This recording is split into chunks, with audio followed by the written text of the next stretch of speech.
Hey, Brandon Rhymes here, host of the Real Estate Quarterback Show and the Consumer Quarterback Show.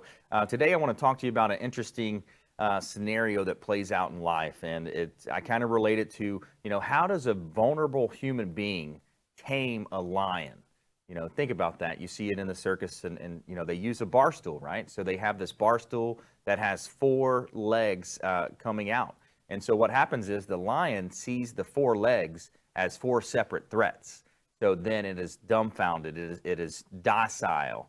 At that point, it's looking at the four separate threats and saying, wow, I'm not going to take on that procedure. I'm not going to move forward. It's going to leave them in indecision and paralysis.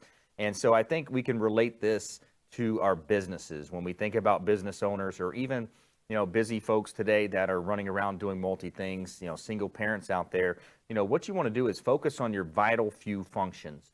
What are the vital few functions of each day that you can focus on and hone in on and get better at every day, every week, every month, progressively utilizing a compound effect to make yourself better? And you want to move from reacting to creating, creating, editing, figuring out what are your vital few functions is one of the most important things that an entrepreneur and a business owner can do. And, their studies show as well that we're interrupted every 3 minutes in this wonderful texting, tweeting, and twerking age that we live in 2016, right? So, all these different social media pools, RSS feeds, so many reasons why, and, of course, text messages that pop up.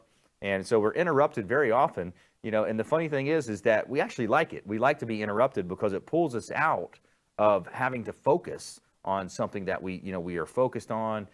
Sometimes when you get that text message, you're like, oh, great, who likes me now? Who wants my attention now? And, we get excited about that. But, developing the habit of being able to focus is very important. Most people react to text messages and emails throughout the day.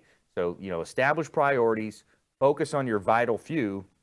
And another great example is how Steve Jobs did this when he was leading Pixar. They developed Toy Story, and so we all know that was one of the number one cutting edge movies at its time, animated feature films at its time. And so what he did is he took that same focus and priority and strategy over to Apple. And we know what happened with Apple, right? With the iPads and the iPods and the way that they focused on one particular category and grew that market segment. So the power of focus is going to help you win out there. So this is your quarterback here talking to you. I want to help you win in any marketplace. That's the goal of our show. And I'm a published author, professional speaker, and would love to work with your organization, your group, maybe MC your next event. So I'm Brandon Rhymes signing off. Have a wonderful day.